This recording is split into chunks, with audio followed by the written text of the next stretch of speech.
Post office GDS ग्रामीण डाक सेवक भरती 2025 महाराष्ट्र। नमस्कार विद्यार्थी मित्रांनो, तुमच्यासाठी अतिशय आनंदाची बातमी घेऊन आलाय।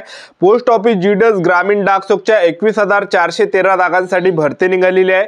ऑनलाईन पद्धतीने जे फॉर्म आहे हे 10 फेब्रुवारी पासून चालू झाले आणि फॉर्म भरणे शेवटची तारीख 3 मार्च 2025 हे फॉर्म भरणे शेवटची तारीख आहे। आणि पोस्ट ऑफिस जीडीएस ग्रामीण डाक सेवक भरतीमध्ये शिक्षण फक्त 10वी पास लागते। महाराष्ट्रातील तुम्ही कोणत्याही जिल्ह्यातले असाल तर मुलं मुली या भरतीमध्ये फॉर्म भरू शकता। ऑनलाईन पद्धतीने फॉर्म भरणे चालू आहे, तर सध्याच्या कंडिशनला तुम्ही गडबड करू नका, कारण की फॉर्म भरणे शेवटची तारीख 3 मार्च ठेवण्यात आली आहे। आणि वेळोवेळी माहिती मी तुम्हाला देत राहणार आहे की आपल्याला कोणकोणत्या ठिकाणी फॉर्म भरावा लागणार आहे, जेणेकरून तुमचं या ठिकाणी नुकसान या ठिकाणी झालं नाही पाहिजे। ठीक आहे, तर या भरतीची संपूर्ण माहिती तुम्हाला आजच्या व्हिडिओच्या माध्यमातून सांगणार आहे। या भरतीमध्ये तुमचं सिलेक्शन कशा प्रकारे होणार आहे, त्याचबरोबर या भरतीमध्ये जे काय काय वयोमर्यादा आहे, त्याचबरोबर यामध्ये सिलेक्शन प्रोसेस काय आहे, तर संपूर्ण सिलेक्शन प्रोसेस आजच्या व्हिडिओच्या माध्यमातून पोस्ट ऑफिस जीडीएस ग्रामीण डाक सेवक बद्दल सांगणार आहे। आजचा व्हिडिओ खूप महत्त्वाचा होणार आहे। व्हिडिओ शेवटपर्यंत बघा आणि व्हिडिओला आताच लाईक करा। नमस्कार विद्यार्थी मित्रांनो, नोकरी लाईन मराठी यूट्यूब चॅनलवर मी गोपाल अनखळे तुमचं सर्वांचं सहर्ष स्वागत करतो। तर मित्रांनो, व्हिडिओचा थंबनेल बघून तुमच्या लक्षात आलं असेल की आपला व्हिडिओ कोणत्या टॉपिकवर होणार आहे। व्हिडिओ सुरू करण्याच्या आधी आपल्या यूट्यूब चॅनलला सबस्क्राइब करा, जेणेकरून प्रत्येक भरतीचे अपडेट तुमच्यापर्यंत सर्वात आधी पोहोचेल। जास्त करून पोस्ट ऑफिस जीडीएस ग्रामीण डाक सेवक भरतीच्या रिलेटेड जास्त व्हिडिओ आपल्या चॅनलवर अपलोड करत असताना 10वी 12वी पास भरतीच्या रिलेटेड जास्त व्हिडिओ आपल्या चॅनलवर अपलोड करत असतो। तर पहा, पोस्ट ऑफिस जीडीएस ग्रामीण डाक सेवकची भरती निघाली आहे आणि या भरतीसाठी जे विद्यार्थी मित्रांनो शिक्षण फक्त 10वी पास लागते। महाराष्ट्रातील कोणत्याही जिल्ह्यातले असाल तर मुलं मुली फॉर्म भरू शकता। वयोमर्यादा जर विचार केला तर 18 ते 40 वर्षापर्यंत वयोमर्यादा ठेवण्यात आला आहे। एससी कॅटेगरीचे विद्यार्थी 18 ते 45 पर्यंत फॉर्म भरू शकता। ओबीसी कॅटेगरीचे विद्यार्थी 18 ते 43 पर्यंत फॉर्म भरू शकता। फीचा जर विचार केला, जनरल ओबीसी ईडब्ल्यूएस कॅटेगरीसाठी 100 रुपये फी ठेवण्यात आले। एससी कॅटेगरीसाठी या भरतीमध्ये 1 रुपया सुद्धा फी नाही आहे। ठीक आहे, त्याचबरोबर तुम्ही कोणत्या कॅटेगरीच्या महिला उमेदवार असाल, SC ST OBC EWS NTBG open SBC SCBC 1 रुपया सुद्धा फी या भरतीमध्ये ठेवण्यात आली नाही आहे, एक लक्षात ठेवा। ठीक आहे, त्याचबरोबर पोस्ट ऑफिस जीडीएस ग्रामीण डाक सेवक भरतीमध्ये आपण सिलेक्शन प्रोसेसचं जर पाहिलं तर यामध्ये जे पहिली गोष्ट जे विद्यार्थी मित्रांनो यामध्ये लेखी परीक्षा नाही आहे। ठीक आहे, बाकीच्या पेपरमध्ये बाकीच्या भरत्यामध्ये जर पाहिलं आपण तर प्रत्येक याच्यात लेखी परीक्षा असते, भरपूर साऱ्या त्यामध्ये गोष्टी असते। ठीक आहे, लेखी परीक्षा यामध्ये आहे नाही, एक लक्षात ठेवा। आणि ग्राउंड सुद्धा नाही आहे पोस्ट ऑफिस जीडीएस ग्रामीण डाक सेवक भरतीमध्ये। ठीक आहे, यामध्ये त्याचबरोबर उंची जी काही अट ठेवण्यात नाही, उंची नाही यामध्ये, छाती काहीच नाही। ठीक आहे, कमी उंची असेल तर जमून जाते। ठीक आहे, त्याचबरोबर चौथी यामध्ये की यामध्ये इंटरव्ह्यू नाही होणार आहे, तर डायरेक्ट विजय विद्यार्थी मित्रांनो आयती नोकरी या ठिकाणी तुम्हाला म्हणता येणार आहे। तर या भरतीमध्ये काहीच नाही, लेखी परीक्षा नाही, ग्राउंड नाही, उंची जी काही अट नाही, इंटरव्ह्यू नाही। तर तुमचं जे सिलेक्शन आहे 10वीच्या पर्सेंटेजवर तुमचं सिलेक्शन होणार आहे। ज्यांना 10वी मध्ये जास्त पर्सेंटेज आहे त्या मुलांचं सिलेक्शन या पोस्ट ऑफिस जीडीएस ग्रामीण डाक सेवक भरतीमध्ये होणार आहे। ठीक आहे, तर मी तुम्हाला या ठिकाणी स्क्रीनवर दाखवून देतो। तर बघू शकता आपण सध्याच्या कंडिशनला पोस्ट ऑफिस जीडीएस ग्रामीण डाक सेवकच्या ऑफिशियल वेबसाईटवर या ठिकाणी आलोय। तर तुम्ही इथं बघू शकता अपडेट या ठिकाणी आलाय। जीडीएस ऑनलाईन एंगेजमेंट शेड्यूल जानेवारी 2025, नंबर ऑफ पोस्ट तर 21,413 जागा आहे। अप्लिकेशन सबमिशन स्टार्ट डेट 10 फेब्रुवारी 2025 आणि एंड डेट जे आहे 3 मार्च 2025 आहे। तर तुम्ही स्क्रीनवर बघू शकता, तुम्हाला दिसत असेल या ठिकाणी। ठीक आहे, तर जाहिरात जे विद्यार्थी मित्रांनो आलेली आहे पोस्ट ऑफिस जीडीएस ग्रामीण डाक सेवकची।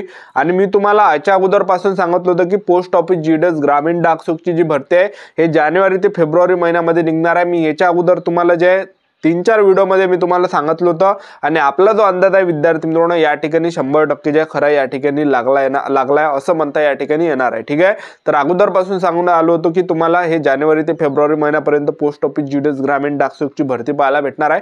आणि मी तुम्हाला 38 ते 40,000 जागा सांगितलं होतं, पण या ठिकाणी जागा कमी या ठिकाणी सध्याच्या निघालेल्या आहे। ठीक आहे, तर जागाचं जे विद्यार्थी मित्रांनो काही कन्फर्म नसते। ठीक आहे, तर ते त्यांच्यावर आहे। ठीक आहे, त्यांनी जेवढ्या जागा रिक्त आहे तेवढ्या जागा भरणार आहे ते। ठीक आहे, जास्त जागा असेल तर जास्त जागा काढणार आहे। ठीक आहे, तर एवढ्या जागा सध्याच्या कंडिशनला रिक्त होते, तर एवढ्या जागांसाठी ही भरती निघाली आहे।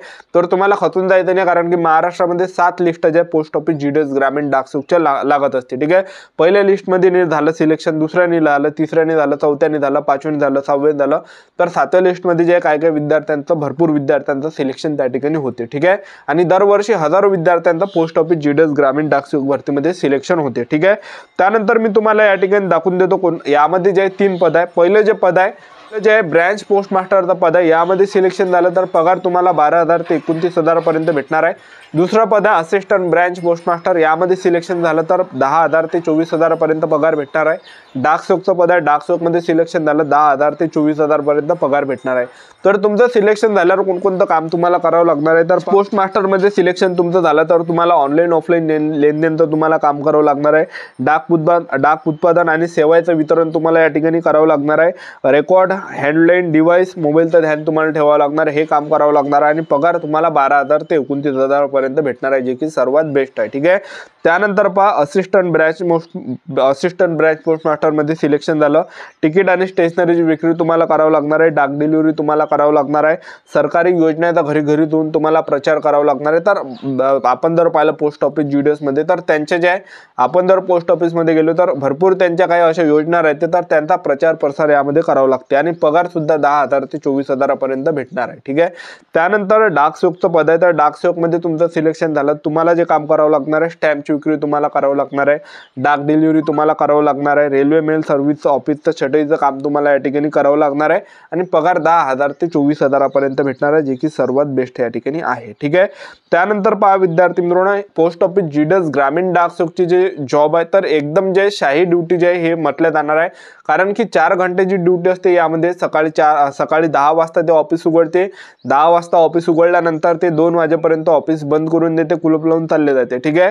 तर 4 घंटेची ड्युटी असते. बसूनच जे बसल्या जे विद्यार्थी मित्रांनो ड्युटी असते यामध्ये. ठीक आहे.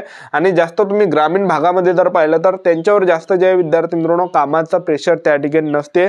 तुम्ही तुम्हाला जर समजा ऑफलाईन फॉर्म पाठवायचा असेल किंवा तुम्हाला डिलिव्हरी करायची आहे किंवा तुम्हाला काही पाठवायचं असेल तुम्हाला पोस्टाने, तर तुम्ही तिथं गेले ना तर तुम्हाला जे ते दिसणार बसलेच राहते विद्यार्थी मित्रांनो, जास्त काम त्यांना नसते, लक्षात ठेवा. ठीक आहे. तर चांगले जे विद्यार्थी मित्रांनो शाही ड्युटी आहे, यामध्ये पहिली गोष्ट तर यामध्ये लेखी परीक्षा नाही आहे, त्याचबरोबर ग्राउंड सुद्धा नाही आहे, उंचीची काही अट नाही आहे, इंटरव्ह्यू नाही आहे. तर तुमचं डायरेक्ट सिलेक्शन म्हणजे आयती नोकरी तुम्हाला या ठिकाणी भेटून राहिली.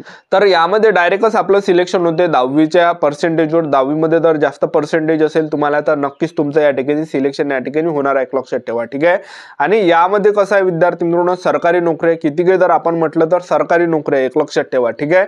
आणि यामध्ये कसं आहे विद्यार्थी मित्रांनो, यामध्ये आपल्याला आयती नोकरी या ठिकाणी भेटून राहिली, लक्षात ठेवा. आणि बाकीच्या भरतीमध्ये जर पाहिलं आपण तर बाकीच्या भरतीमध्ये भरपूर काही जे चयन प्रक्रिया त्या ठिकाणी असते. ग्राउंड झालं, लेखी परीक्षा झालं, मेडिकल झालं, अशा भरपूर गोष्टी असते, त्यानंतर सिलेक्शन होते. पण यामध्ये तसं नाही आहे, फक्त 10वीच्या पर्सेंटेजवर आपलं या ठिकाणी सिलेक्शन होते. ठीक आहे.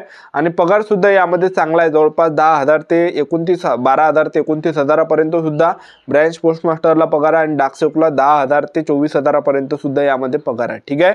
तर एकदम शाही ड्युटी आहे विद्यार्थी मित्रांनो पोस्ट ऑफिस GDS ग्रामीण डाक सेवकची. आणि दरवर्षी महाराष्ट्रातील हजारो विद्यार्थ्यांचं सिलेक्शन पोस्ट ऑफिस GDS ग्रामीण डाक सेवकमध्ये होते. ठीक आहे. तर सध्याच्या कंडिशनला फॉर्म भरणे चालू झाले, तर तुम्हाला फॉर्म भरताना गडबड करायचं नाही आहे. तर मी तुम्हाला वेळोवेळी माहिती देणार आहे कोणत्या ठिकाणी आपल्याला फॉर्म भरायचा आहे, जेणेकरून आपल्या या ठिकाणी सिलेक्शन या ठिकाणी झालं पाहिजे. ठीक आहे. ही होती संपूर्ण महत्त्वाची माहिती. चॅनल सबस्क्राईब करून ठेवा, वेळोवेळी अपडेट देत राहणार. आजच्यासाठी इथंच थांबतो. भेटूया नेक्स्ट व्हिडिओमध्ये. जय हिंद, जय भारत.